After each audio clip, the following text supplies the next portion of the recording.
Assalamualaikum warahmatullahi wabarakatuh.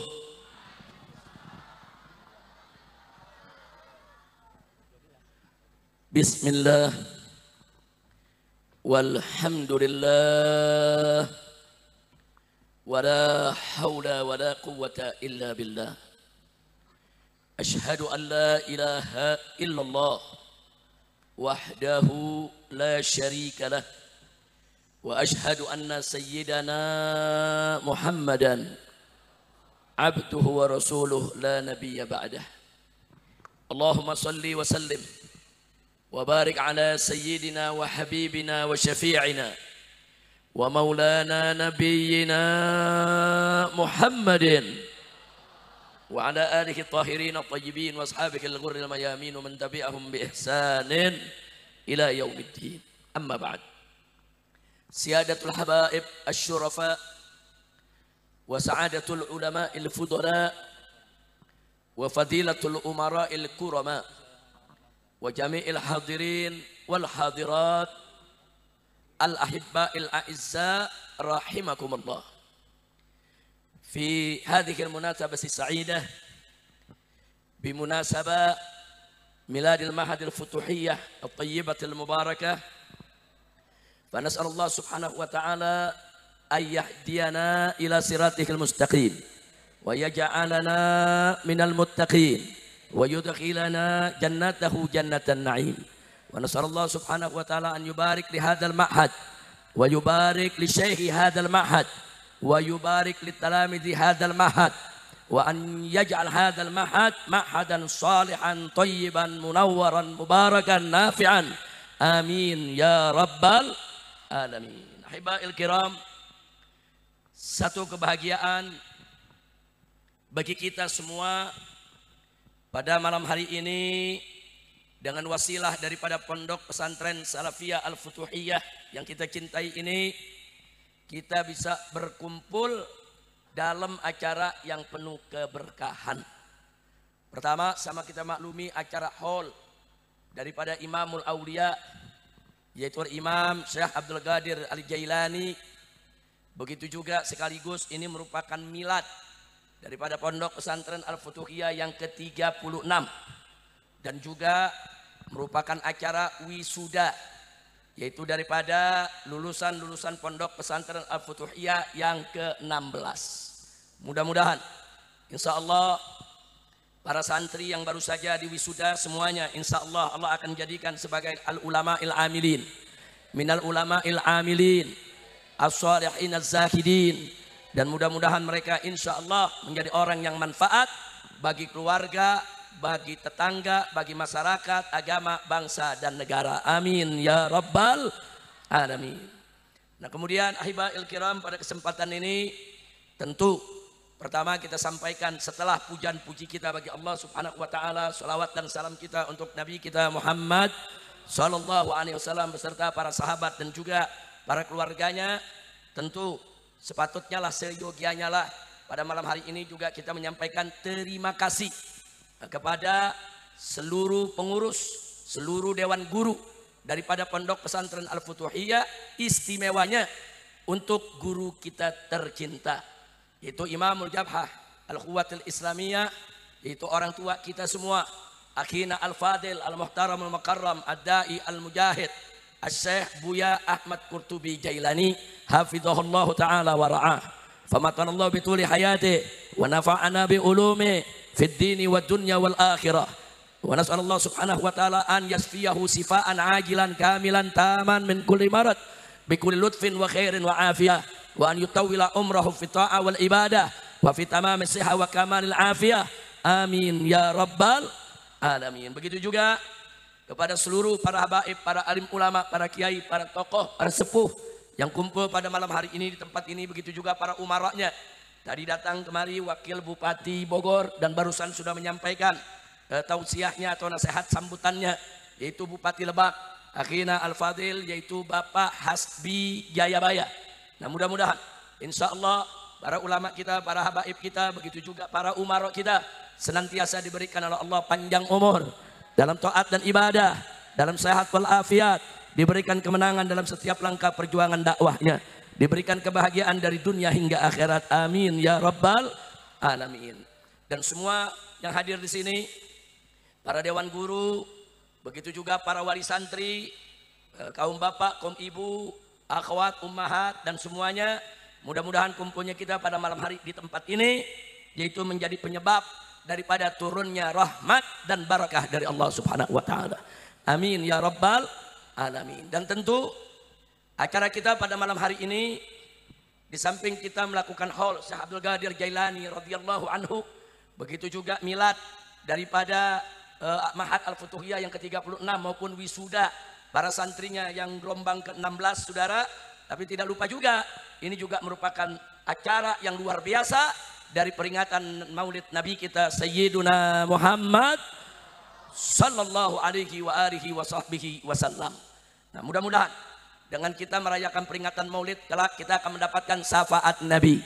Dengan kita memperingati haul para aulia, insya Allah kita juga mendapat barokahnya. Dan dengan kita memperingati daripada milad pondok pesantren yang ke-36, mudah-mudahan pondok pesantren ini semakin jaya, semakin makmur, semakin berkah. Dan insya Allah dari pondok pesantren ini akan lahir ulama-ulama yang akan menjadi pemimpin umat di kemudian hari. Amin ya rabbal alamin. Nah, pada kesempatan ini saya hanya ingin berpesan untuk diri saya khususnya dan juga untuk seluruh jamaah yang hadir di tempat ini, bahwa ada dua pilar dakwah Islam yang harus selalu kita jaga, karena keduanya merupakan amanat Allah dan Rasul-Nya. Kalau dua ini betul-betul kita jaga, insya Allah umat akan senantiasa terbentengi. Siapa dua pilar ini? Yang pertama adalah pilar ulama. Saudara, Nabi telah sampaikan dalam hadisnya, kama qala Nabi sallallahu alaihi wasallam, al ulama warathatul anbiya. Ulama ini adalah para pewaris para nabi, saudara. Nabi yang menyampaikan, ulama itu pewaris Nabi, mewarisi ilmunya, mewarisi dakwahnya, mewarisi akhlaknya, juga mewarisi segala resiko di dalam perjuangannya. Nah, jadi saudara, kalau hari ini kita tidak bertemu Nabi, saudara, tapi jangan lupa kita hari ini bisa bertemu dengan pewarisnya, berkumpul dengan pewarisnya, dan itu penting untuk senantiasa kita jaga. Bahkan Allah memerintahkan kita dalam Al-Quranul Karim berkaitan dengan ulama, fuqaha, saudara. Apa Allah katakan? Fas'alu ahla dzikri in kuntum la ta'lamun. Tanya kepada ahlu dzikir, tanya kepada ulama, tanya kepada fuqaha kalau engkau tidak mengetahui tentang apa saja. Kita nggak tahu, nggak ngerti tentang urusan agama, tentang urusan hukum, tentang bagaimana cara menghadapi kehidupan. Tanya ulama. Siapa yang memerintahkan tadi? Allah. Allah yang perintahkan. Fas'alu, kata Allah. Tanya.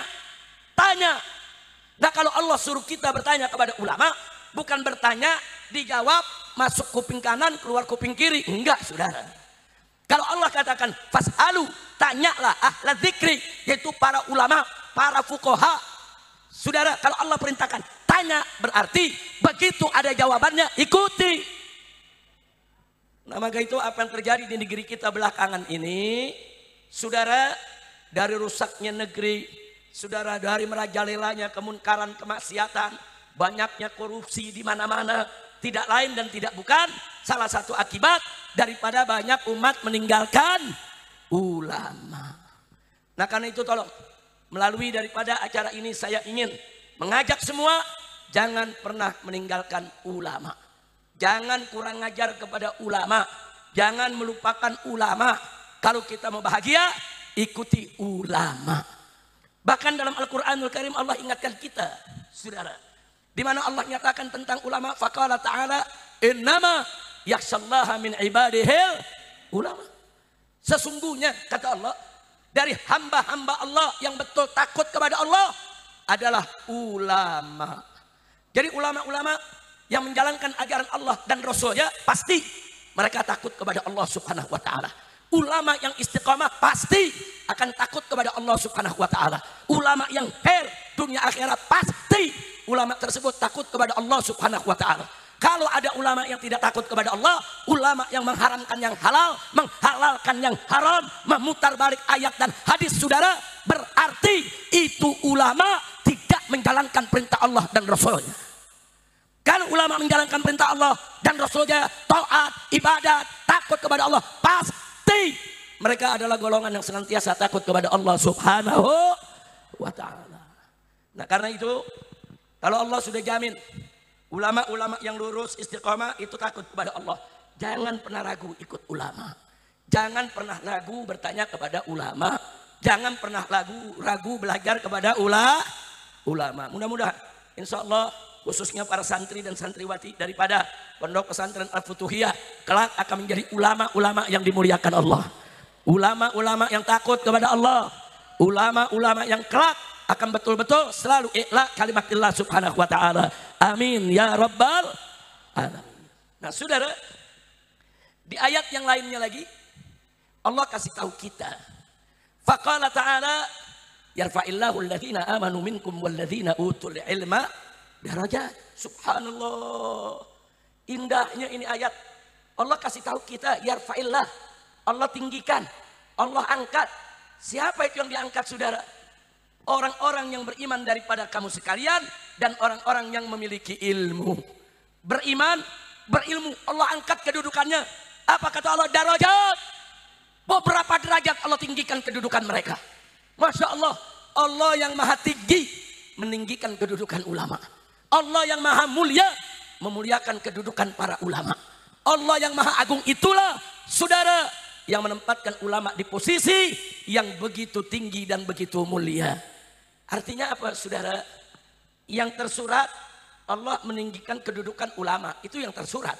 Tapi di balik yang tersurat ada yang tersirat. Apa itu yang tersirat saudara?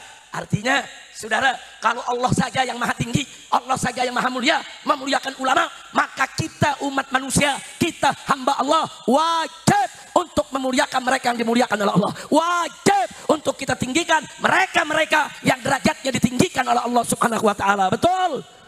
Siap jaga ulama, siap bela ulama, siap tinggikan ulama. Takbir. Angkat tangan semuanya, takbir. Sallu ala nabi. Jangan pernah meninggalkan ulama saudara. Nah, tapi ingat, ulama ada dua. Ada ulama-ulamaan bu. Ada ulama, ada ulama-ulamaan. Ulama ngajak kita ke sorga. Ulama-ulamaan ngajak kita ke sorga-sorgaan. Nah sekarang saya mau tanya dulu nih semua yang hadir sini, mau ke sorga apa sorga-sorgaan? Jawab yang kompak, mau ke sorga apa sorga-sorgaan? Kalau mau ke sorga ikut ulama-ulamaan atau ikut ulama? Siap ikut ulama? Takbir. Sallu ala nabi. Jadi kalau ada yang nanya, Habib, ciri ulama yang istiqomah itu apa sih? Ciri ulama yang lurus itu apa sih? Cirinya cuma satu. Jadi Allah sebutkan, innama yakhshallaha min ibadihil ulama. Cirinya apa? Takut kepada Allah. Itu ciri ulama, saudara. Jadi kalau dia punya ilmu, tapi nggak takut kepada Allah, bukan. Itu bukan ulama yang khair. Itu bukan ulama yang dipuji oleh Allah, bukan. Soal ilmu, ulama itu bertingkat-tingkat, saudara. Ada yang ilmunya tinggi, ada yang ilmunya menengah, ada yang ilmunya rendah, saudara. Tapi mereka semua ulama. Dan mereka semua dipuji oleh Allah selama mereka takut kepada Allah Subhanahu wa ta'ala. Jadi kuncinya cuma satu. Kalau tuh ulama takut kepada Allah, insya Allah itulah ulama istiqamah yang wajib untuk kita ikuti. Insya Allah. Nah walaupun kalau kita merinci banyak, ulama yang lurus itu ilmu dan amalnya seiring sejalan. Ilmu yang yaitu ulama yang enggak maksiat, ulama yang enggak menjual, yaitu agamanya saudara. Ulama yang enggak mengharamkan yang halal, mengharamkan yang haram saudara. Nah, jadi kalau ulama-ulama perilakunya sudah mulia begitu, itulah ulama-ulama khair, ulama yang baik, itulah ulama-ulama yang takut kepada Allah. Mudah-mudahan dari Al-Futuhiyah lahir ulama-ulama seperti ini. Amin ya rabbal alamin. Nah baik saudara, Al-Imam Al-Khalil ibn Ahmad radhiyallahu taala anhu, pernyataannya pernah dikutip oleh Al-Imam Al-Ghazali di dalam kitab Ihya Ulumuddin, saudara, tentang ulama, di mana Imam Ghazali menyampaikan bahwa Al-Imam Al-Khalil ibn Ahmad pernah mengatakan, ar-rijalu arba'atun. Saudara, rijal itu ada 4 macam. Manusia itu, saudara, ada 4 macam. Yang pertama, rajulun yadri wa yadri annahu yadri fadzalika alimun fattabi'uhu. Kata beliau. Yang pertama adalah rajulun yadri, orang yang tahu. Wa yadri annahu yadri, dan dia tahu kalau dirinya tahu. Apa kata Imam Khalil, saudara? Fadzalika alim. Itulah yang disebut orang alim. Lalu apa kewajiban kita? Fattabi'uh, ikuti dia. Jangan ragu, ikutin. Rajulun yadri wa yadri annahu yadri. Orang yang tahu kalau dirinya tahu. Orang yang tahu dan tahu kalau dirinya tahu. Orang yang tahu, orang yang punya ilmu. Dan dia tahu, dia paham kalau dirinya punya ilmu, saudara. Seperti siapa? Ulama punya ilmu diamalkan. Ulama punya ilmu diajarkan. Ulama punya ilmu dia sebarkan. Itu namanya rajulun yadri wa yadri annahu yadri, saudara. Orang yang tahu dan tahu kalau dirinya tahu, saudara. Nah, orang yang seperti ini fadzalika alim. Itulah ulama yang sejati. Jadi kalau mau kenal ulama, itu yang begini ulama. Kewajiban kita apa? Fattabi'uh, ikuti dia. Jadi nggak usah ragu lagi. Kalau kita bertemu dengan seorang ulama yang dia sadar kalau dirinya ulama, dia punya ilmu, diamalkan ilmunya. Dia punya ilmu, dia punya ucapan dan perilakunya nggak bertentangan dengan ilmunya. Dia punya ilmu, dia sebarluaskan, dia ajarkan. Saudara, semua perbuatannya berimam kepada ilmunya, saudara. Yang begini, jangan ragu, ikuti. Insya Allah dia akan membawa kita ke surga Allah. Amin ya Rabbal Alamin. Kira-kira yang pertama jelas tidak? Mudah-mudahan kita semua termasuk golongan ini. Amin. Allahumma ij'alna minhum. Allahumma ij'alna minhum. Allahumma ij'alna minhum. Amin ya Rabbal Alamin. Yang kedua, kata Imam Khalil, yang kedua, warajulun yadri wala yadri annahu yadri. Orang yang tahu tapi tidak tahu kalau dirinya tahu, saudara. Dia tahu tapi dia nggak tahu kalau dirinya tahu. Dia punya ilmu, dia nggak sadar kalau dirinya punya ilmu. Dia punya ilmu, dia nggak amalkan ilmunya. Dia punya ilmu, dia nggak sebarluaskan ilmunya. Dia punya ilmu, tapi perilakunya bertentangan dengan ilmunya, saudara. Ini orang yang yadri, dia tahu. Wala yadri, tapi dia nggak tahu. Annahu yadri, kalau dirinya tahu, saudara. Nah, yang seperti ini bagaimana, saudara? Kata Imam Khalil, saudara, fadzalika naim fa'ikituhu. Orang yang seperti ini sama seperti orang yang tidur. Orang yang tidur, dia nggak sadar. Dia belum bangun dari tidurnya. Dia belum terjaga dari lelap dan nyenyaknya tidur, saudara. Lalu apa kewajiban kita? Kata beliau, faikitu, bangunkan dia dari tidurnya, saudara. Jadi kalau ada ulama, dia punya ilmu, tapi ilmunya nggak diamalkan, ilmunya nggak diajarkan, perbuatannya bertentangan dengan ilmunya, dia seperti orang yang tidur. Kewajiban kita jangan diikuti, tapi bangunkan dia dari tidurnya. Nah, bagaimana maksudnya bangunin dari tidurnya, saudara? Tegur, tegur. Hei saudaraku, Anda ini punya ilmu. Anda lulusan pondok pesantren. Anda muridnya Habib Anu, Kiai Anu, ulama Anu. Tapi kenapa perbuatan Anda begini? Kenapa Anda tidak amalkan? Tegur. Bangunin dia dari tidurnya, saudara. Bukan dimusuhi, bangunkan dari tidurnya. Fa'aikitu. Kira-kira jelas gak? Mudah-mudahan kita nggak termasuk golongan ini. Amin. Amin. Amin ya Rabbal Alamin. Sekarang yang ketiga. Warajulun la yadri wa yadri annahu la yadri. Fadzalika mustarsidun fa'arsiduhu. Masya Allah. Apa yang ketiga, saudara? Rajulun la yadri. Orang yang tidak tahu. Wa yadri, tapi dia tahu. Annahu la yadri, kalau dirinya nggak tahu, saudara. Artinya orang nggak punya ilmu, tapi sadar diri, tahu diri, kalau dirinya nggak punya ilmu, saudara. Contoh, dia nggak punya ilmu, dia mau belajar sama guru. Dia nggak punya ilmu, dia mau masuk pondok pesantren untuk nimba ilmu. Dia nggak punya ilmu, dia mau hadir di majelis-majelisnya orang-orang yang punya ilmu, saudara. Itu namanya nggak punya ilmu tapi tahu diri. Kalau dirinya tuh nggak punya ilmu. Orang semacam ini, kata Khalil Ibn Ahmad, ini bukan orang bodoh. Ini namanya fadhalika mustarsyid. Itulah orang yang sedang mencari petunjuk, saudara. Itulah orang yang sedang mencari jalan untuk menjadi orang yang cerdas dan pintar, saudara. Mustarsyid. Kewajiban kita, fa'arsidu. Tunjukkan dia, ajarkan dia, berikan dia ilmu. Masya Allah, alhamdulillah. Nah, mudah-mudahan semua santri juga masuk golongan ini. Amin. Amin.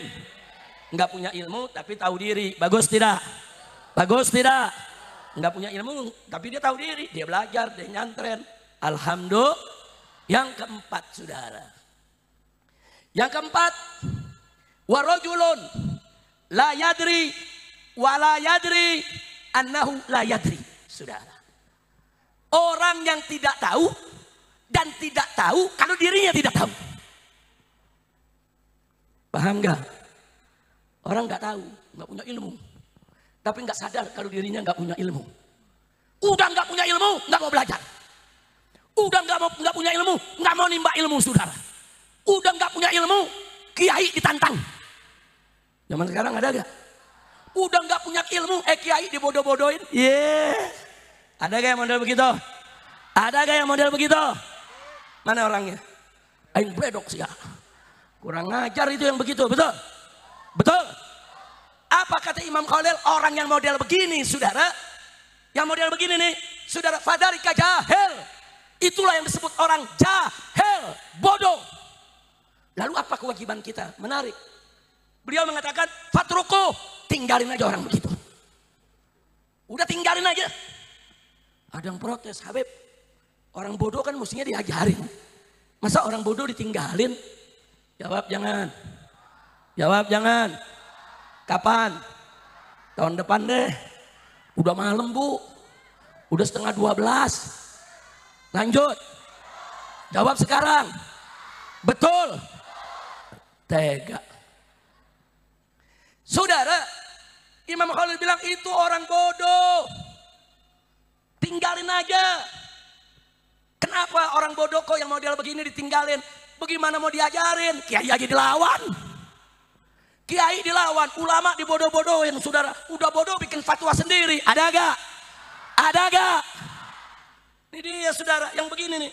Udah nggak tahu kalau dirinya nggak tahu, saudara. Dirinya bukan ulama, sok ngelawan ulama, saudara. Ulama besar dilawan, ulama besar dibodoh-bodohin semua, saudara. Nah kalau sudah begini, tinggalin, kata Imam Khalil. Oh kenapa Tuan Imam? Kok nggak diajarin aja, dia kan orang bodoh. Percuma. Kenapa percuma? Orang kiai aja dilawan, bagaimana bisa diajarin? Betul? Saya mau tanya, orang kalau udah ngelawan sama kiai, bisa diajarin? Bisa diajarin? Sampai budak juga gak bakal ngerti, saudara. Masya Allah. Lalu pertanyaannya, lalu apa manfaat ditinggalin? Maksudnya ditinggalin, yang begini kita boikot, saudara. Kalau dia ngedekat, kita ngejauh. Dia mau ngomong, kita menghindar. Nanti lama-lama dia mikir, oh kenapa ya orang pada lari dari saya? Kenapa ya orang gak mau denger saya? Oh saya goblok sok tahu sih. Nah, kalau udah ngomong begitu udah mulai sadar tuh, betul? Betul? Nah kalau dia mulai sadar, oh saya goblok sok tahu sih. Ya sudahlah kalau gitu besok saya nggak boleh sok tahu lagi. Saya mulai mau ngaji lagi. Nah kalau sudah berubah, dia sadar dirinya nggak tahu, tapi sok tahu. Nah dia sadar, mulai mengaji, baru kita ajarkan. Berarti derajatnya naik dari jahil menjadi mustarsyid, menjadi orang yang sedang mencari petunjuk. Insya Allah. Mudah-mudahan di sini nggak ada yang model nomor 4. Amin. Amin. Tapi jujur di luar sana yang nomor 4 ada gak? Ada gak? Banyak gak? Ada setan dangdut, so ahli nasab. Lu main ketawa aja, lu paham gak? Paham? Tahu? Ngartos? Kalau orang Banten bilang naon? Ngartos? Ngartos. Iya, abdi mah ngartos, bahasa Sunda, apalagi bahasa Banten. Nah, saudara, model-model begini, saudara mesti sadar deh diri. Maka itu saya ajak semuanya. Beruntung, beruntung. Anda di sini para santriwan dan santriwati belajar di pondok pesantren Salafiyah Al-Futuhiyah. Beruntung. Kenapa beruntung? Satu, pondok ini berdiri atas dasar Ahlus Sunnah wal Jamaah. Dua, pondok ini saudara dibimbing, diasuh, dibina oleh ulama yang istiqomah. Dai juga, guru juga, mujahid juga, dakwah juga, amar ma'ruf juga, nahi munkar juga, perhatian dengan jihad di Palestina juga. Takbir. Bagus tidak? Beruntung tidak? Alhamdulillah. Dan busra lakum saudara. Beruntung para ahli pesantren. Kenapa? Sampai hari ini, sampai detik ini belum ada satupun sistem pendidikan di dunia yang bisa menandingi keunggulan sistem pendidikan di pondok pesantren, saudara. Belum ada. Belum ada. Itu sekolah-sekolah umum, universitas-universitas yang dibangun oleh pemerintah, yang dibangun saudara oleh oligarki, yang dibangun oleh orang-orang kaya di seantero dunia, saudara, tidak akan pernah bisa menandingi kualitas pendidikan pondok pesantren. Betul? Kita buktikan. Kalau kita nggak buktikan nanti dianggap kita ngaku-ngaku doang, saudara. Betul? Mau dibuktikan? Kapan? Sekarang lagi Pak Kiai. Masya Allah, perhatikan baik-baik pembuktiannya, saudara. Dalam dunia pendidikan itu ada taklim, ada tarbiyah, ada takdib, saudara. Di pesantren tiga-tiganya ada. Taklim ada, tarbiyah ada, takdib ada. Tapi kalau di sekolah umum yang ada cuma taklim doang, saudara. Apa sih bedanya? Taklim itu pengajaran, guru ngajarin. Rukun sholat itu begini, cara sholat begini. Habis itu anak murid pulang sekolah, selesai. Apa sih murid sholat apa enggak sholat, si guru nggak tahu. Jangan-jangan gurunya nggak sholat juga. Ya terus terang aja kalau pelajaran umum kan begitu, betul? Betul? Dia cuma ngajarin, saudara. Cara sholat tuh begini. Si murid sholat nggak sholat, dia nggak tahu, saudara. Jangankan si murid, kadang-kadang gurunya ikut nggak sholat, betul? Kenapa? Karena dia cuma ngajar. Kalau nanti dia ketangkep bahasa nggak sholat, Ustaz, Pak Guru kan ngajar sholat di sekolah. Kok Pak Guru nggak sholat?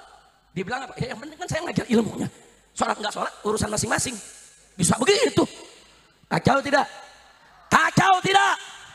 Di pesantren nggak bisa begitu, saudara. Di pesantren, di halagonya diajarkan begini cara sholat.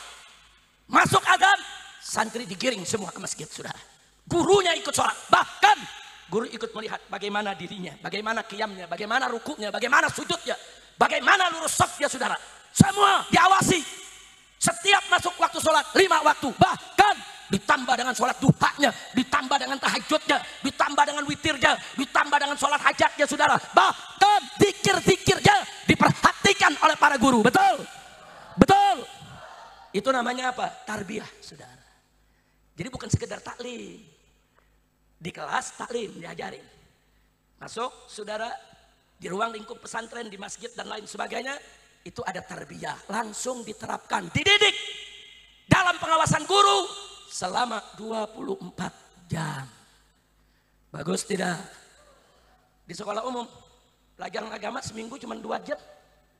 1 minggu cuma 2 jam. Santri di pesantren sehari 24 jam. Di sekolah belajar agama cuma 2 jam 1 minggu. Mau belajar apa? Bagaimana mau tarbiyah? Taklim ada, kita akui. Tarbiyah, no. Tidak ada tuh yang namanya tarbiyah di sekolah umum, saudara. Takdib, oh pesantren paling jago soal takdib, saudara. Coba-coba enggak sholat, ada sanksi, saudara. Langsung diterapkan sanksinya. Sanksi yang ada di pesantren-pesantren berbeda-beda. Ya, untuk apa sanksi tersebut? Agar si santri kapok, jara, tidak berani lagi untuk meninggalkan kewajibannya, saudara. Itu namanya takdib. Di sekolah umum, boro-boro takdib soal sholat. Soal sholat enggaknya murid aja dia enggak tahu, saudara. Nah begitu saya tanya, kalau begitu pesantren bagus tidak? Jawab semua, bagus tidak? Pengawasan pesantren 24 jam, bagus tidak? Bagus tidak? Takbir. Jadi mana lebih bagus, sekolah umum di luar sana atau pesantren? Sekolah umum atau pesantren? Senang hidup di pesantren? Senang belajar di pesantren? Takbir. Nah karena itu saudara, sampai hari ini pesantren tumbuh makin hari makin banyak. Dan muridnya juga nggak pernah ada yang kurang saudara. Nah kemudian ada yang takut. Ada yang takut saudara. Ada kelompok yang takut kalau pesantren ini makin subur. Takut kalau pesantren makin banyak. Mereka takut kalau nanti dari pesantren dilahirkan pejuang-pejuang Islam. Saudara yang siap menegakkan Islam. Mereka adalah kelompok Islamofobia. Kelompok yang takut kepada Islam. Kelompok yang selalu curiga kepada Islam. Takut. Nah, mereka iri. Mereka dengki. Mereka hasad. Mereka hasut. Mereka cari cara. Bagaimana supaya orang-orang tua nggak masukin lagi anaknya ke pondok pesantren? Bagaimana caranya supaya anak-anak kita takut masuk pondok pesantren? Disebarlah macam-macam fitnah terhadap pondok pesantren, saudara. Satu, disebarluaskan. Awas jangan masuk pesantren. Karena pesantren sarang teroris. Pernah dengar gak fitnah begitu? Pernah dengar gak fitnah begitu? Oh, dia pakai bukti. Apa katanya? Buktinya tuh ada beberapa teroris yang ngebom di Bali, yang ngebom di Jakarta. Ternyata mereka alumni pondok pesantren. Berarti pondok pesantren itu berbahaya. Bisa melahirkan teroris-teroris yang bisa meledakkan dirinya, membom, yang bisa merusak, bahkan menakutkan masyarakat, saudara. Masya Allah, saya tanya ini fitnah jahat tidak? Jahat tidak? Saya mau tanya nih santri pondok pesantren Futuhiyah, pernah diajarin bikin bom di sini? Pernah disuruh ngebom? Ada ajaran di sini ngebom itu boleh, saudara? Saudara, kalau ada 1, 2 teroris, 10, 20 teroris, dilihat riwayat hidupnya dulu pernah masuk pondok pesantren dulu. Kemudian belakang hari dia jadi teroris, dia jangan salahin pondok pesantrennya. Itu bukan pondok pesantrennya yang salah, emang muridnya aja nggak bener, betul? Betul? Betul? Kalau gara-gara 1, 2 lulusan pondok pesantren terlibat terorisme, terus semua pondok pesantren dianggap sarang teroris. Nah kalau begitu saya bingung ngomong, lulusan UGM, saudara banyak jadi koruptor. Lulusan UI banyak jadi koruptor, betul? Apa boleh kita bilang UI itu sarang koruptor? Apa boleh UGM itu kita bilang sarang koruptor? Boleh tidak? Enggak boleh. Itu kan oknumnya. Ada yang ngaku lulusan UGM, ijazahnya nggak jelas sampai sekarang. Ada tidak? Ada tidak? Kerjaannya tiap hari ngebohong melulu. Pagi bangun tidur ngebohong, siang bohong, sore bohong, malam bohong, saudara. Nah apa kita mau bilang? Awas, jangan masuk UGM karena lulusan UGM jadi pendusta. Boleh gak ngomong begitu? Nggak boleh. Kira-kira jelas. Tahu orangnya, tahu? Tahu? Lu jangan sebut. Tapi yang tadi disebut belakang emang bener tuh. Coba lu jangan sebut. Jangan disebut, jangan. Bu, paham bu ya? Bu. Sekarang saya mau tanya, lulusan universitas yang jadi koruptor ada gak? Banyak gak? Apa boleh terus kita bilang jangan masuk universitas karena universitas semua sarang koruptor? Boleh gak? Nggak boleh. Begitu juga pesantren. Kalau ada 1, 2 mungkin dulu dia pernah masuk pesantren terus jadi teroris, bukan pesantrennya yang salah, betul?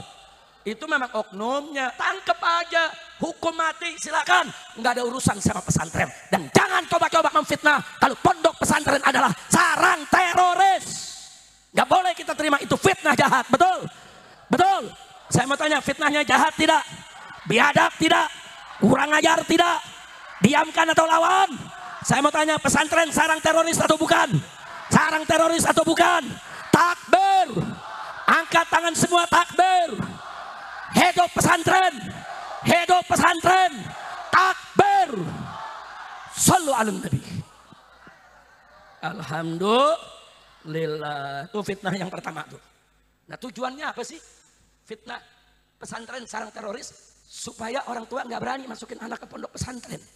Dan itu terjadi, saudara. Beberapa tahun yang lalu karena gencar ada fitnah tersebut, banyak orang tua nggak jadi masukkan anak ke pondok pesantren. Bahkan anak sudah di pondok pesantren ditarik lagi. Saudara, sampai begitu. Fitnah. Nah ini nggak boleh terulang lagi. Mudah-mudahan Allah jaga kita semua. Yang kedua, apa mereka bilang? Jangan masuk pesantren, nanti gila. Gila, kenapa gila? Itu di pesantren ada pelajaran nahwu.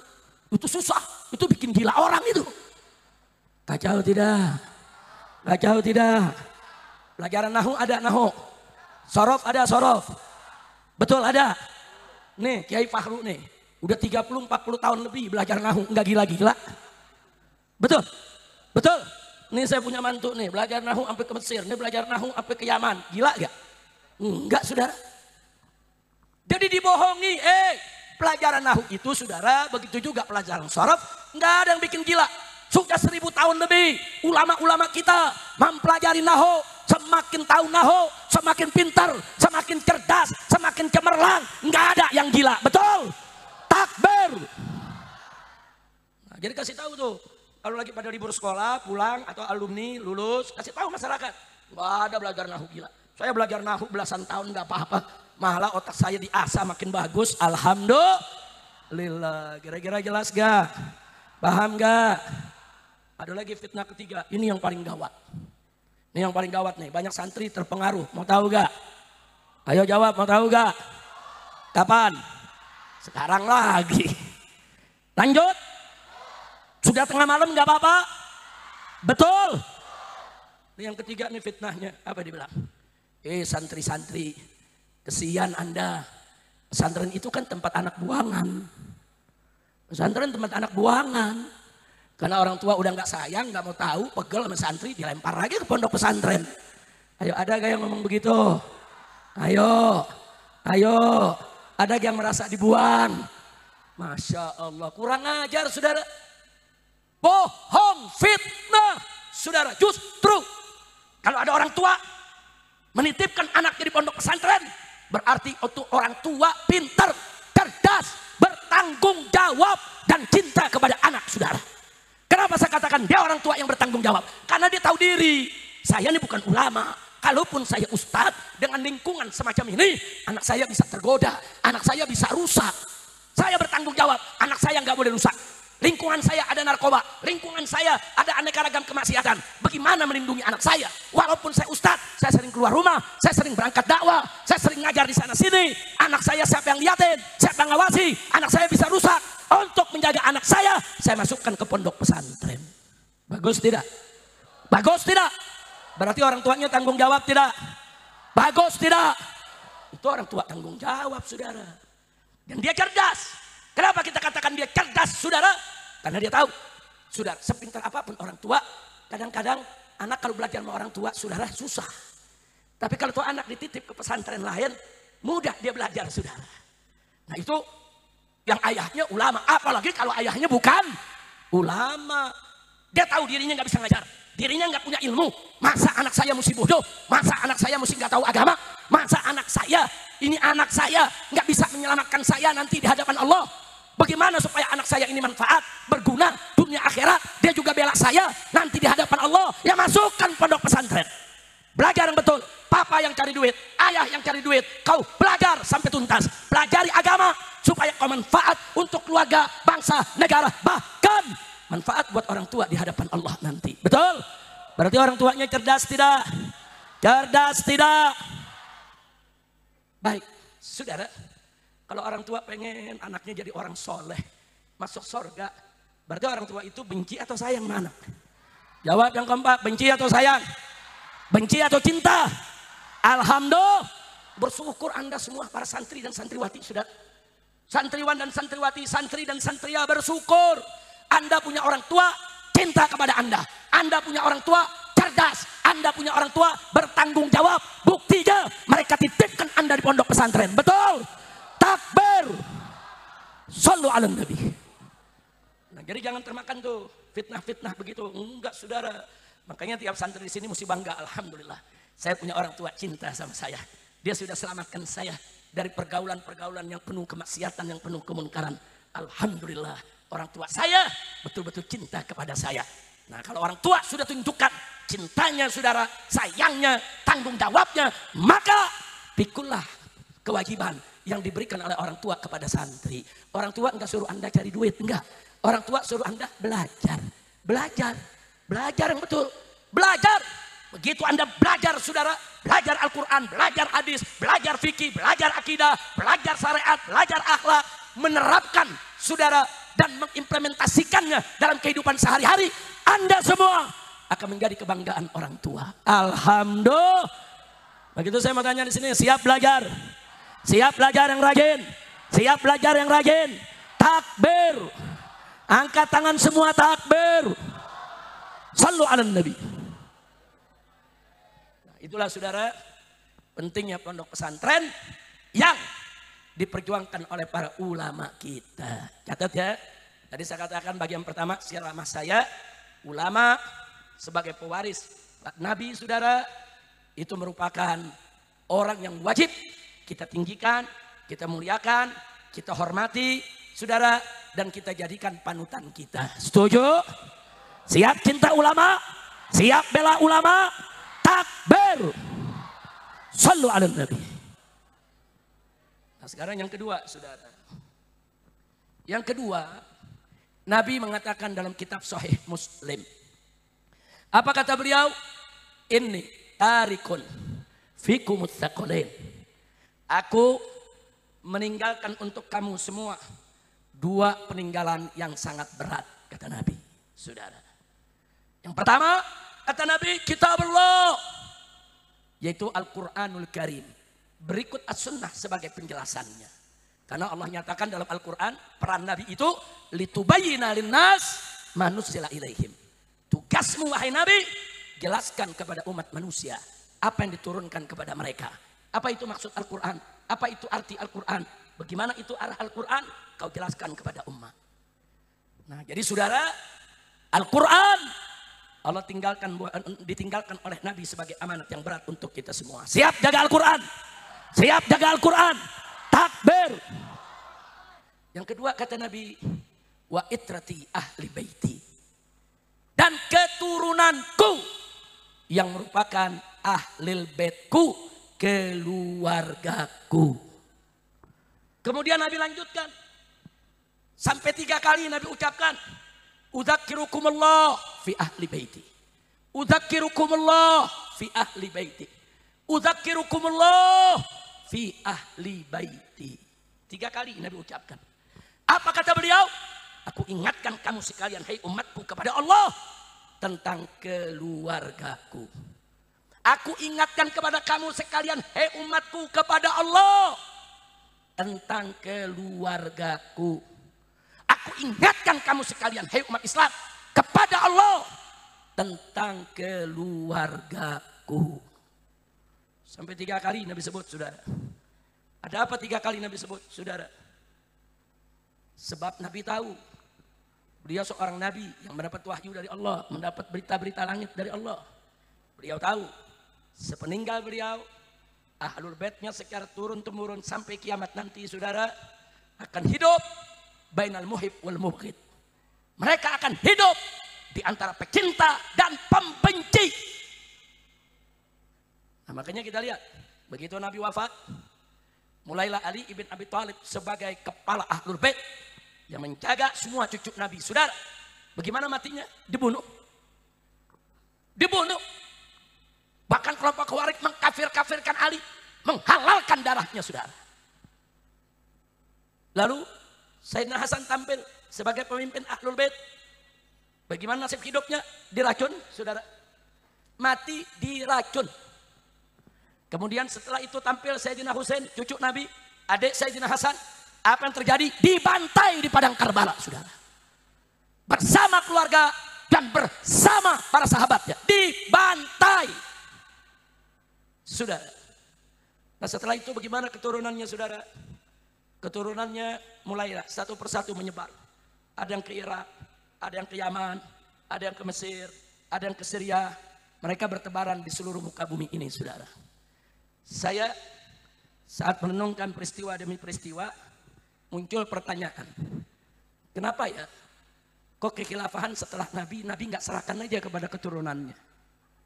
Kenapa Nabi serahkannya suro antara umat Islam? Kenapa bukan keturunan aja langsung Nabi tunjuk? Pokoknya nanti setelah aku wafat, nih anak cucuku semua nih mesti jadi khalifah. Kalau Nabi mau sampaikan begitu bisa. Tapi kenapa Nabi nggak lakukan itu, saudara? Karena memang Allah nggak menghendaki begitu. Allah sudah berikan, saudara, ciri ahlus sunnah wal jamaah umat Nabi adalah wa amruhum syura bainahum. Urusan mereka diselesaikan dengan musyawarah. Itu satu. Yang kedua, kita merenung sejenak, saudara. Kalau keluarga Nabi ketika itu begitu Nabi wafat, kemudian naik jadi khalifah pertama, kedua, ketiga, turun-temurun. Andai kata khilafah itu bentuknya kerajaan buat Ahlul Bait turun-temurun, saudara. Apa yang terjadi? Ahlul Bait akan duduk di puncak nikmatnya dunia, dikelilingi oleh aneka ragam kemewahan. Belum tentu mereka hijrah keliling dunia, saudara. Kalau mereka hanyut dalam lezatnya kekuasaan, dalam lezatnya kemewahan dunia, nggak ada mereka yang menyebar merantau ke seluruh dunia, saudara. Jadi apa hikmahnya Ahlul Bait dimusuhi, Ahlul Bait dihina, Ahlul Bait difitnah, Ahlul Bait diusir, Ahlul Bait, saudara, dibunuh? Apa hikmahnya? Hikmahnya agar mereka menyebar ke seluruh dunia. Alhamdulillah. Dan ternyata betul, mereka menyebar, saudara. Ada yang turun-temurun di Irak, ada yang turun-temurun di Mesir, ada yang turun-temurun di Afrika. Bahkan sampailah ke mereka ke Nusantara. Ada yang turun-temurun di Nusantara. Alhamdulillah. Karena memang, saudara, Ahlul Bait itu diamanatkan. Nabi yang mengatakan, 2 peninggalan aku serahkan kepada kalian semua. 1 Al-Quran, 2 keluargaku. Artinya apa? Keluarga Nabi wajib menjadi pendamping Al-Quran, pendamping As-Sunnah, wajib memegang bendera Al-Quran, bendera As-Sunnah, wajib untuk menyebarkan Al-Quran dan As-Sunnah ke seluruh dunia. Alhamdulillah. Nah, saya tanya, hikmahnya bagus tidak? Hikmahnya bagus tidak? Nah, jadi saudara nggak usah kaget. Saudara, kalau zaman sekarang ada yang caci maki Ahlul Bait Nabi, biasa itu ya ikhwan. Ada yang hadang-hadang keluarga Nabi, biasa itu ya ikhwan. Ada yang ancam-ancam keluarga Nabi, biasa. Ada yang bunuh keluarga Nabi sekalipun, biasa. Al-Imam Ali Zainal Abidin, putra Sayyidina Husain, saudara, suatu ketika pernah diancam orang. Beliau putra Sayyidina Husain, cucu Nabi yang selamat dari pembantaian Karbala, saudara. Beliau kembali hidup di Madinah, menjadi seorang guru, saudara, mengajar, menuntun umat. Sekali waktu beliau diancam, mau dibunuh orang. Apa jawaban beliau, saudara? Nahnu Ahlul Bait, kami keluarga Nabi, al-qatlu lana adah. Pembunuhan bagi kami adalah sesuatu yang biasa. Kami nggak kaget untuk dibunuh. Jangankan baru diancam, dibunuh kami nggak kaget. Al-qatlu lana adah, wal karamatu indallahi syahadah. Tapi jangan lupa, kemuliaan di sisi Allah adalah mati syahid. Dan jawaban itu selalu dipegang, menjadi pegangan Ahlul Bait sampai hari ini, saudara. Jadi kalau mereka mengancam-ngancam Ahlul Bait Nabi, enggak, kita enggak kaget. Al-qatlu lana adah, wal karamatu indallahi syahadah. Pembunuhan itu bagi kami sesuatu hal yang biasa. Dan ingat bahwa mati syahid adalah kemuliaan di sisi Allah Subhanahu wa ta'ala. Nah, sekarang saya ingin mengajak semua saudara. Dari dulu, saudara, sampai 2-3 tahun yang lalu, saudara, hubungan ulama dan habaib di Indonesia turun-temurun memiliki hubungan yang sangat bagus, hubungan yang sangat baik, saling menghormati, saling bahu-membahu, saling gotong royong, saling berjuang bersama. Bagus tidak? Bagus tidak? Tahu-tahu muncul belakangan, saudara, kelompok yang mau adu domba. Habaib dengan ulama diadu domba, ulama dengan ulama diadu domba, habib dengan habib diadu domba, saudara. Saya mau tanya semua yang ada di sini. Begitu hari ini, malam ini Anda lihat di panggung ini, banyak ulama kita, banyak kiai kita, dan banyak habaib kita duduk berdampingan, mesra, saling cinta, saling sayang. Indah tidak? Jawab yang kompak, indah tidak? Bagus tidak? Setuju tidak? Nah, sekarang saya mau tanya, kalau habib-habib ini, kiai-kiai ini diadu domba, senang tidak? Redo tidak? Nah, kalau gitu saya mau tanya, kalau habib dan ulama disatukan, bersatu, berjuang bersama, setuju tidak? Bagus tidak? Bagus tidak? Takbir. Jadi kalau ada kelompok, saudara, yang mengaku ahlus sunnah, pasti Ahlus Sunnah itu cinta Allah, cinta keluarga Nabi, dan cinta sahabat Nabi, saudara. Dusta kalau orang mengaku Ahlus Sunnah cinta Nabi, kalau dia nggak cinta sahabat Nabi, saudara. Bohong kalau orang ngaku Ahlus Sunnah cinta Nabi, tapi ternyata dia tidak cinta kepada keluarga Nabi. Bohong. Jadi kalau ada orang ngaku Ahlus Sunnah, benci sahabat Nabi atau benci keluarga Nabi, saudara, atau suka adu domba ulama, saudara, mereka bukan Ahlus Sunnah, tapi mereka adalah Ahlul Fitnah.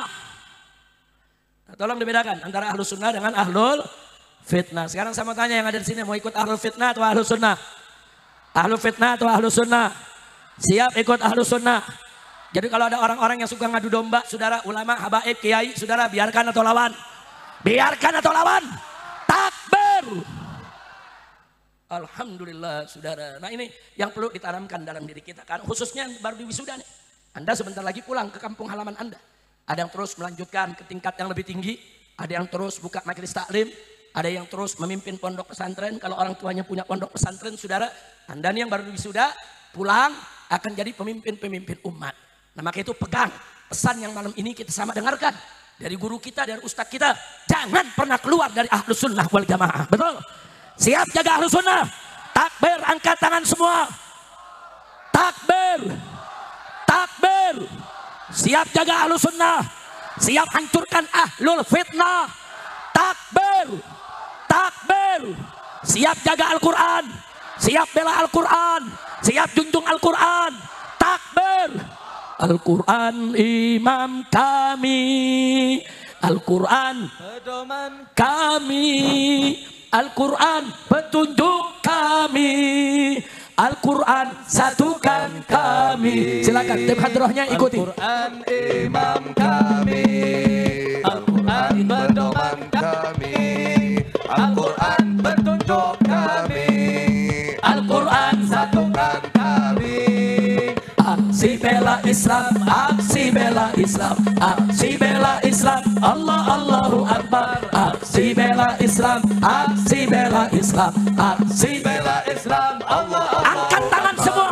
Allahu Akbar, Allahu Akbar, Allahu Akbar, Allahu Akbar, Allahu Akbar, Allahu Akbar, Allahu Akbar, Allah Allahu Akbar. Nyalakan lampu handphonenya, flashnya. Semua. Al-Quran pedoman kami, Al-Quran petunjuk kami, Al-Quran satukan kami. Semua. Al-Quran iman kami, Al-Quran pedoman kami, Al-Quran petunjuk kami, Al-Quran satukan kami. Aksi bela Islam, aksi bela Islam, aksi bela Islam, Allah Allahu Akbar. Aksi bela Islam, aksi bela Islam, aksi bela Islam, Allah Allahu Akbar. Semua. Allahu Akbar, Allahu Akbar, Allahu Akbar, Allahu Akbar, Allahu Akbar. Angkat tangan semua. Allahu Akbar, Allahu Akbar, Allah Allahu Akbar. Sekali lagi. Al-Quran pedoman kami, Al-Quran petunjuk kami, Al-Quran satukan kami, Al-Quran imam kami, Al-Quran pedoman kami, Al-Quran petunjuk kami, Al-Quran satukan kami. Aksi bela Islam, aksi bela Islam, aksi bela Islam, Allah Allahu Akbar. Aksi bela Islam, aksi bela Islam, aksi bela Islam, Allah Allahu Akbar. Angkat tangan semua kembali di atas. Allahu Akbar, Allahu Akbar, Allahu Akbar, Allahu Akbar, Allahu Akbar, Allahu Akbar, Allah Allahu Akbar. Takbir. Allahu Akbar. Sallu ala Nabi. Allahumma shalli wa sallim. Mudah-mudahan semua santri, khususnya yang baru saja wisuda, tetap selalu siap untuk membela Al-Quran. Betul? Siap selalu untuk membela para ulama. Siap? Siap selalu untuk juga bersama para habaib. Siap? Ayo jawab semua, jawab semua. Siap bela ulama, siap bela habaib, siap bela Al-Quran, siap bela Islam, siap bela negara. Takbir. Sallu ala Nabi. Nah baik, ibadallah yang saya cintai, setelah panjang lebar saya menyampaikan apa yang perlu disampaikan pada kesempatan malam hari ini. Akhirnya di penutup, karena sudah jam 12, saudara, saya ingin mengajak semua untuk satu, jangan melupakan Palestina. Bagaimanapun kondisi kita di negeri kita, Palestina tidak boleh kita lupakan. 77 tahun Palestina dijajah. Nah kemarin pada saat Bapak Presiden kita, yaitu Bapak Jenderal Prabowo Subianto, ketika datang ke Perserikatan Bangsa-Bangsa menyampaikan pidatonya, secara umum kami hormati, kami hargai, kami apresiasi, kami dukung pernyataan Bapak Presiden tentang satu, beliau menyampaikan bahwa apa yang diderita oleh bangsa Palestina selama ini juga dulu pernah kita rasakan 300 tahun lebih saat kita Indonesia dijajah oleh Belanda. Betul? Yang kedua, beliau nyatakan bahwa amanat konstitusi Indonesia tertera dalam pembukaan Undang-Undang Dasar 1945 bahwa penjajahan di atas muka bumi ini harus dihapuskan. Jadi beliau sampaikan di forum dunia, ini loh konstitusi Indonesia, ini dusturnya Indonesia. Yang ketiga, beliau sampaikan tanpa ragu, sampai gebrak-gebrak meja di PBB, saudara, bahwa Palestina tidak boleh dijajah. Palestina harus merdeka. Bagus tidak? Takbir. Hidup Palestina. Hidup Indonesia. Takbir. Nah, saya sebagai ustadz, saudara, tentu yang bagus harus kita katakan bagus. Betul? Tapi kita nggak boleh lupa juga. Yang tidak bagus harus kita nyatakan tidak bagus, saudara. Pidato Bapak Presiden yang sudah begitu bagus, saudara, terselip di akhir pidatonya, ini yang kita sesalkan. Tapi Dewan Pimpinan Pusat Front Persaudaraan Islam sudah menyurati Bapak Presiden supaya persoalan ini, saudara, menjadi koreksi dari kita agar ke depan Indonesia lebih hati-hati bicara soal Palestina. Apa yang jadi persoalan? Indonesia melalui lisan Bapak Presiden kita di PBB menyatakan mendukung Palestina itu dengan konsep two state, 2 negara. Artinya two state, 2 negara, Palestina dibagi 2. Separuh negara Israel, separuh negara Palestina. Saudara, ini kami tolak. Loh kenapa kok FPI menolak? Sebab para mujahidin yang ada di Palestina serta rakyat Palestina juga menolak, saudara. Kan mereka yang punya bumi, mereka kan pribumi di sana. Mereka tahu itu sejarah bagaimana datangnya Israel, saudara. Singkat saja, saya sampaikan dulu pada saat tegak khilafah Turki Utsmani, saudara, sebagai kekhilafahan Islam, saudara, nggak ada yang berani ganggu Palestina, saudara. Bahkan orang-orang Israel yang di Eropa dimusuhi, dihina, diusir, diambil rumah mereka. Mereka nggak punya tempat tinggal. Banyak yang dibunuh. Lalu kemana mereka lari? Mereka lari ke Palestina. Mereka minta perlindungan, suaka dari khalifah, saudara. Dan sang khalifah Sultan Abdul Hamid II memberikan mereka suaka. Silakan para pengungsi Israel, Yahudi, waktu itu nggak ada negara Israel, Yahudi, saudara. Silakan pengungsi Yahudi yang di Eropa disiksa, di Eropa tanahnya diambil, di Eropa rumahnya dijarah. Dipersilakan mereka tinggal di bumi Palestina. Dilindungi oleh khalifah. Aman hidup mereka. Nggak ada lagi yang ganggu mereka. Semasa kekhilafahan, yang Islam, yang Yahudi, yang Nasrani tinggal di Palestina bersama aman. Bagus tidak? Bagus tidak? Terjadilah Perang Dunia Pertama. Tahun 1914 sampai tahun 1918. Kekhilafahan Islam dikaroyok oleh negara-negara Eropa, saudara. Semua negara Eropa bersatu, saudara. Dari Amerikanya, Inggrisnya, Prancisnya, Spanyolnya saudara. Semua bersatu keroyok Kesultanan Islam. Keroyok khilafah Islam saudara. Akhirnya 1916 kekhilafahan Islam kalah dalam perang dunia pertama saudara. Tapi belum tumbang. Baru kalah perang. Akibat kalah perang seluruh wilayah Arab diambil oleh Eropa.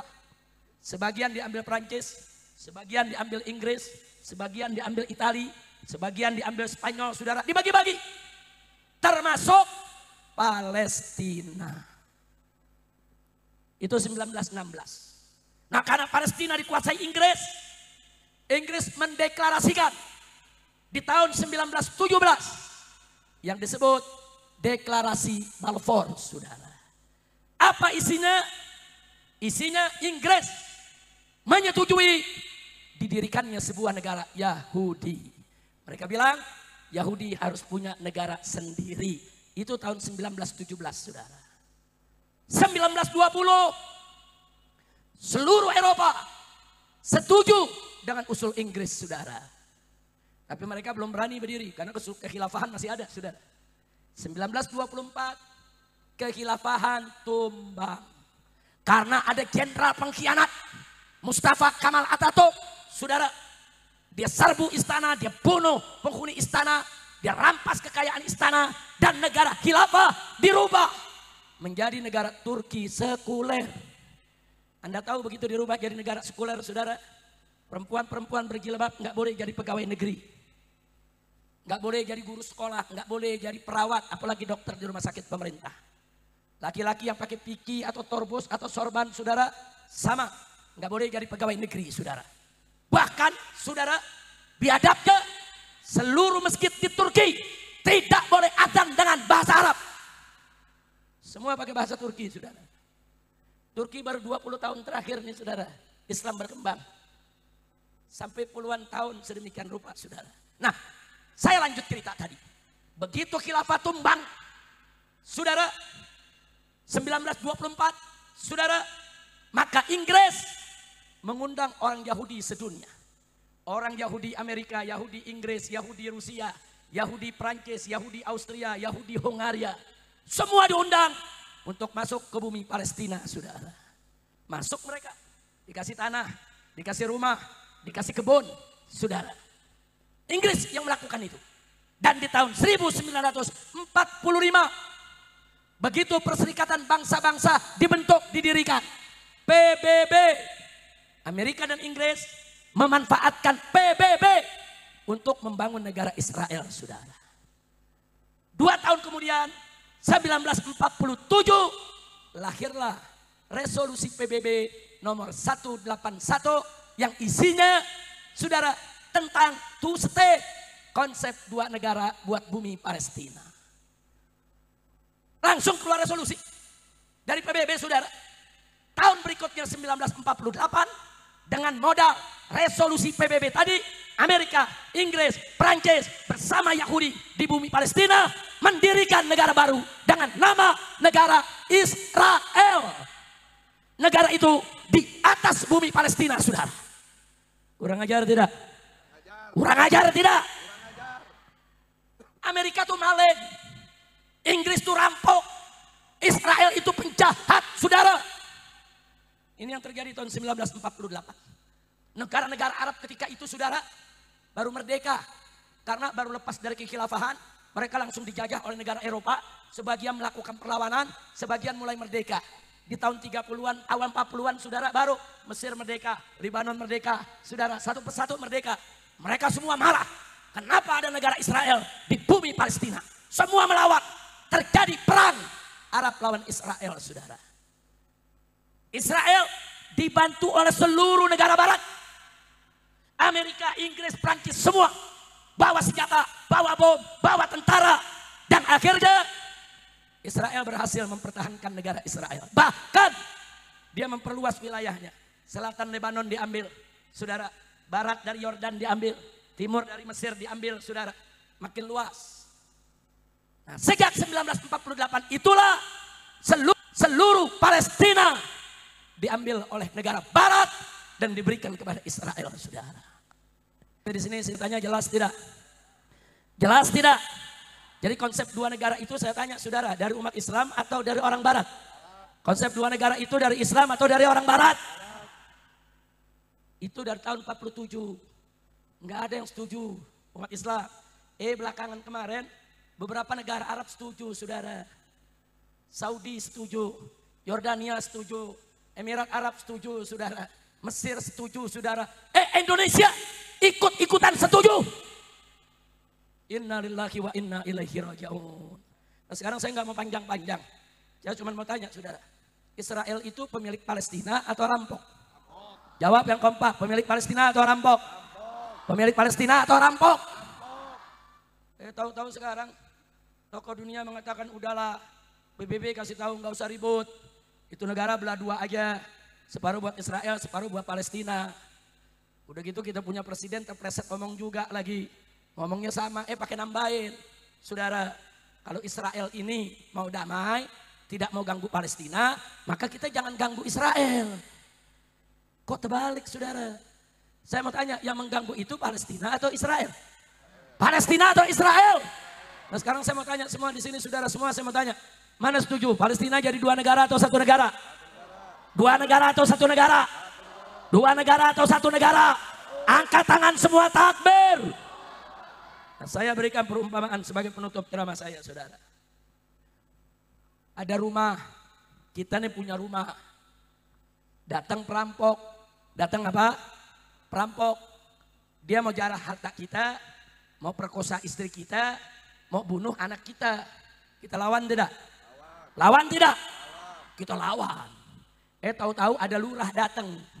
Kata lurah jangan ribut, damai aja sama perampok. Damainya bagaimana Pak Lurah? Udah dari tengah ke depan rumah buat perampok. Tengah rumah ke belakang buat yang punya rumah. Saya mau tanya, itu gendeng gak tuh Lurah? Gendeng gak? Jawab yang kompak, lurahnya gendeng gak? Gendeng tidak? Lurahnya pakai nambahin. Kalau perampok nggak mau, kalau perampok ini maunya damai, tenang, pengganggu pemilik rumah jangan ganggu perampok. Udah diambil separuh, udah nggak usah diganggu, jadi damai. Saya tanya tuh Lurah, gendeng gak? Gelok gak? Edan gak? Masya Allah. Nah sekarang saya mau tanya, Anda mau dukung Pak Lurah atau dukung pemilik rumah? Mau dukung perampok atau dukung pemilik rumah? Jadi kalau rampok masuk rumah kita, saudara, bagi dua rumah atau usir perampoknya? Bagi dua rumah atau usir perampoknya? Takbir! Kira-kira contohnya jelas gak? Mau diulangin lagi? Sekali lagi? Mau Bu? Bu? Kita punya rumah, perampok masuk, Bu. Begitu perampok masuk, dia mau ganggu ibu, dia mau bunuh anak ibu, dia mau rampas harta ibu. Suami ibu marah, suami ibu lawan itu perampok. Bagus gak Bu? Bagus gak Bu? Semua di sini bagus tidak? Presiden datang, bukan lurah nih, presiden yang datang ke rumah ibu. Ngasih tahu ibu, bapak, jangan ribut ya, biar damai. Rumahnya bagi dua aja. Emas yang ibu punya bagi dua juga. Separuh rumah buat perampok, separuh rumah buat pemilik rumah. Emasnya bagi dua juga. Terus nanti supaya perampoknya ini nggak mengganggu lagi, jangan pernah ganggu daripada si perampok. Ibu bapak harus menjamin keselamatan perampok. Kata presiden begitu. Saya mau tanya semua, ikut presiden apa jangan? Ikut apa jangan? Bu, ikut apa jangan? Sekarang suami ibu bilang, nggak bisa Pak Presiden. Ini perampok, harus saya usir. Ibu mau ikut presiden apa ikut suami? Ikut presiden apa ikut suami? Takbir!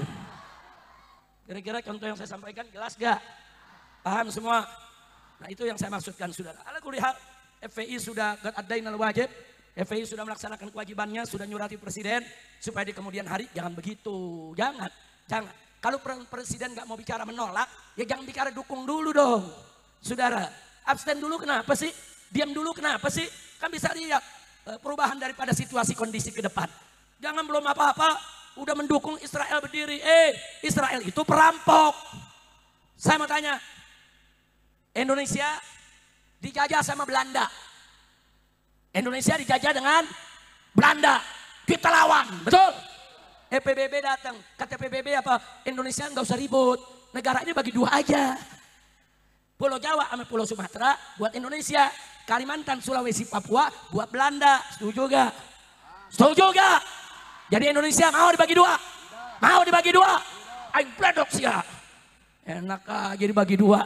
Nah kira-kira jelas gak? Paham semua? Alhamdulillah. Nah baiklah, sebagai penutup dalam rangka menggairahkan kita untuk membela Palestina, yuk rame-rame kita bawakan nasyid Saudara Bela Palestina. Setuju? Setuju? Silakan.